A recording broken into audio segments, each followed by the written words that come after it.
over the next several weeks, we're going to shift gears from talking about chord substitutions and talk about specific hymns in fill-ins. Let's talk about the word fill-in, what that actually means. So when we use the term fill-in, a fill-in stands for anything that we play as a pianist during hymn playing or congregational playing that we fill in while the singer is holding. Today I'm going to look at the hymn My Savior's Love. This song is in the key of A flat. It's in 4/4 timing, so we have 4 beats per measure. And our first hold, where the singers are going to hold, is in the middle of the first phrase. So they're singing, and here's a hold. It's a half note, so they're going to be holding for 2 beats. And then here's another hold for 3 beats. Holding. Okay, now I just played what was in the hymn book. And now here's a few things when it comes to fill-ins. As we're looking for fill-ins, and as a pianist, as I'm looking to read what's in front of me and what fill-ins I can use, I'm reading by chords. I'm following the chord structure and the melody, and I'm looking at where I'm going to help me know what I can fill in. Where is the melody headed? What is the next chord that's coming up after that? So let's start with some basic fill-ins. The left hand, if you're familiar with left hand patterns, there's different patterns you can use. In 4/4 and 3/4, especially in 4/4, we often use the octave chord pattern, where if I have an A flat chord, I'll play the A flat as an octave on beat 1. On the weak beat 2, I'll chord that. And then on beat 3, I'll play another octave and then chord on beat 4, which is the weak beat. So I'm playing octaves on my strong beats, playing chords on my weak beats. So it sounds like this. And instead of me going back to an A flat, I'm going to play another tone from that A flat chord, which is a C. And my next chord that I'm coming up to is going to be an E flat. So I was working my way to that chord. Now, that's a familiar pattern that a lot of hymn pianists are familiar with.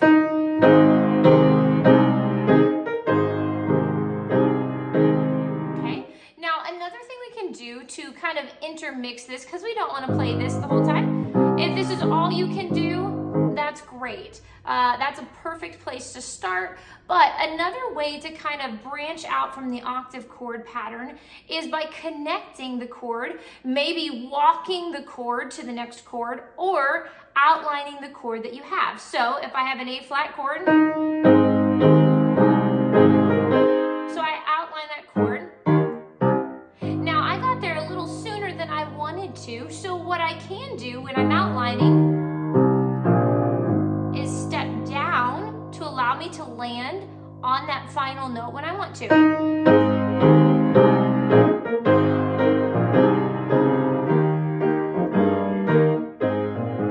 So with that in mind, I'm going to assume that your left hand has an idea of what to do, and I'm going to spend most of this video talking about specific fill-ins. Now, you can take some left hand techniques from me as I'm going to play through, but I'm going to give you some basic fill-ins, and then we're going to talk about some more advanced fill-ins. So here's a few basic fill-ins that you can work to do to allow your hands to get used to moving around. One of the very first basic fill-ins is an echo chording. So if I'm playing right here on presence, I have this A flat chord and I can hold it, but I might want to use a fill-in here to fill in this spot. So basic would be echo chord. So whatever inversion chord I have, my right hand is going to go up an octave and play it, and my left hand is going to join it. Same inversion. Let's put it in time.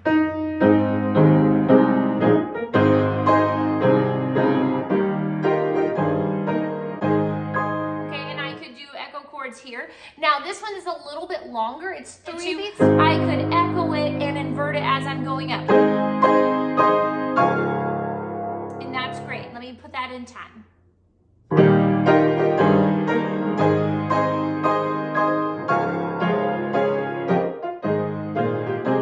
There's an idea there for you using echo chords, but another great way to do this is by connecting using passing tones and neighboring tones And what those are, in essence, a passing tone, if my melody is going from a C to an A flat, a passing tone would mean that I pass through to the next melody note in the same direction that the melody note is going.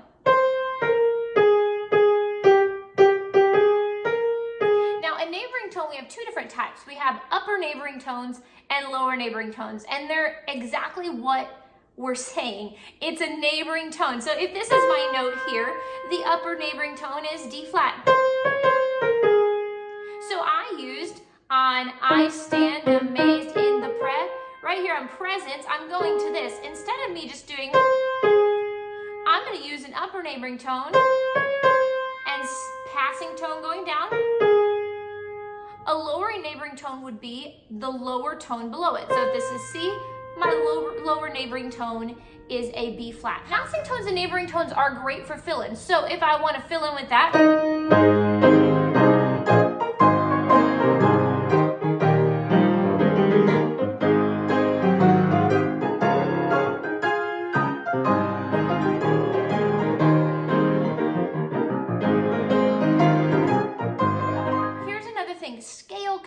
so a scale, if we're playing in the A flat, the key of A flat, a lot of times we're going to use that A flat scale to work us through it. So if I'm leading Jesus of Nazareth, I need to get from this A to this F here. That's the downbeat of the next measure.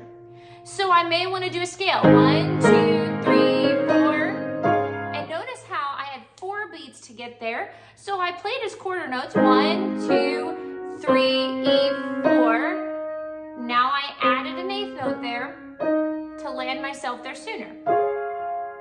Now I don't want to go too quickly right away. Then I'm there too soon. So it's just a quick scale connector.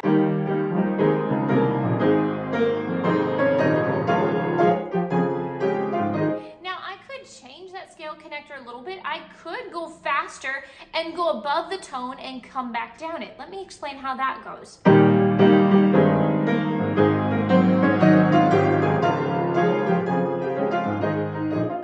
So what happened was I started that scale and I had to come back down to that note based on the scale that I used.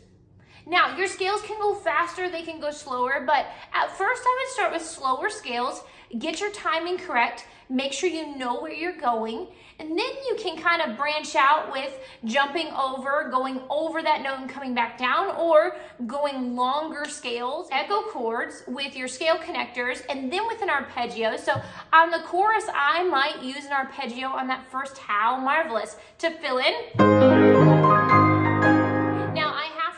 Fast enough at it. If your arpeggio is a little slow, start with maybe triplets. So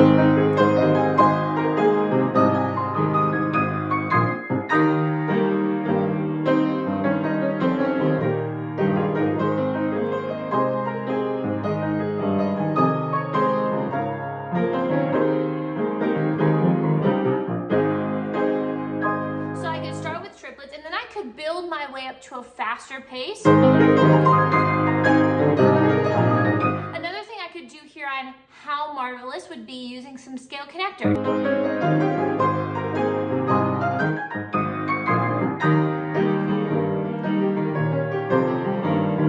So I can echo the phrase, oh how marvelous, oh how wonderful. So with that in mind, with those basics, let's kind of play the whole song all the way through with some of those basic thoughts and put them into action.